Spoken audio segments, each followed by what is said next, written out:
What's up YouTube? My name's Al, we're here in my sharpening van, and I wanted to make a video today about how I use lighting to inform my sharpening process. Now I use both edge leading and edge trailing methods here in the van, depending on what I'm sharpening. But today we're going to be doing this demonstration with edge trailing sharpening because it'll be easier to see the burr that way. And that's kind of what I want you guys to see. And just a disclaimer, I don't claim to be the best sharpener in the world.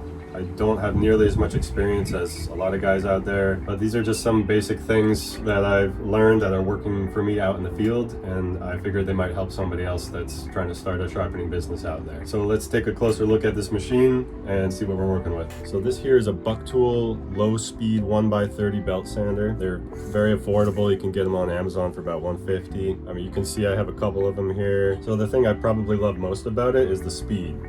It turns out about 1800 RPM, which is just fantastic for all kinds of sharpening. It really helps keep the heat down on the blades that you're working on. And it's also a fairly low amp motor, even though it is an AC motor. But it runs at 2.3 amps, which is just great if you have a mobile van setup and you're concerned about power usage. Now I do a lot of edge leading sharpening with these angle guides, and I'll do another video about that soon. But for today, I'm going to be actually sharpening with the belt going down away from me like this. A lot of guys like to run a horizontal setup where the belt is going this way away from you, and you can just hold the knife like that. And I think that's great as well. But I am going to tell you one little thing that I prefer about using the top-down method. You can get a very direct visual of the angle that you're doing, okay? Now, with enough practice, you can do this with just about any method. But for me, I really like being able to eyeball the exact angle that I'm doing based on how far away the spine of the knife is from the belt, just like so.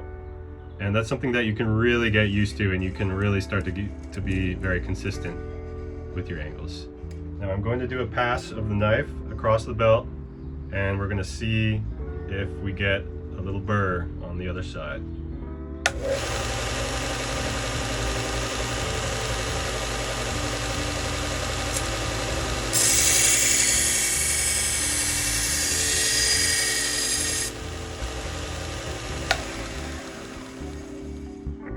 Okay, so that was one pass with a 120 grit ceramic belt. I'm gonna flip the knife around, and we can see very consistent burr all the way down. And I'll try to zoom in a little bit, see if we can get an even clearer shot of that. And you can see this beautiful, consistent burr just shining from that light, reflecting the light back at you. It's giving you all the information you need about the work that's being done on that edge. Now I'm going to hit the other side and then switch to the 600 grit Trizac belt. Alright, so we're fully apexed on the 600 grit here, and we're ready to go to stropping. Now of course there are plenty of ways to strop a knife. Lately I'm using a leather wheel on a low speed bench grinder. The main reason for that is because sometimes I have to sharpen a lot of knives very quickly, and so I like something with a little bit of power to it to kind of force the burr off. If you're doing very fine work, I'd probably recommend using a belt instead, but this way works really great for me. It allows me to strop, 20, 30 knives very quickly, and I'm using the same sewing machine light that I use on my other machines. It just hooks on with a magnet, and it can just go right onto the machine like that. Generally you want the light to be going from the top down. So let's see if we can get a good camera angle so that you can get a good visual on the burr being removed from this knife. Okay, so this is my point of view when I'm stropping. I'm going to put a little bit of compound on here. This is white compound. And I think you're going to be able to see the burr right there, that white line right at the apex.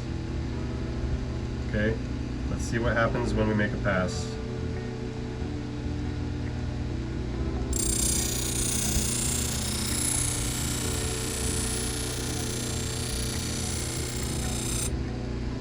So that white line disappearing as it's going across the wheel is giving me the information I need and telling me how much or how little I need to do to finish this deburring process.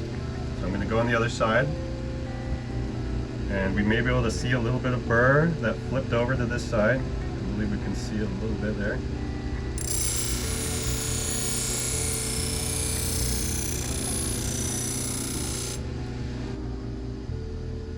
So I'm not using any pressure with this, and it's the compound that's doing the work.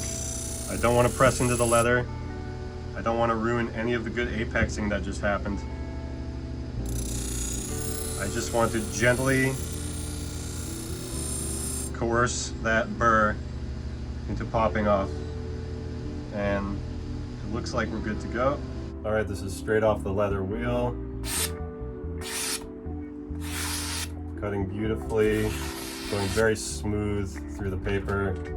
It's not bitey, doesn't feel like there's a grit there. It's just, and it's push cutting.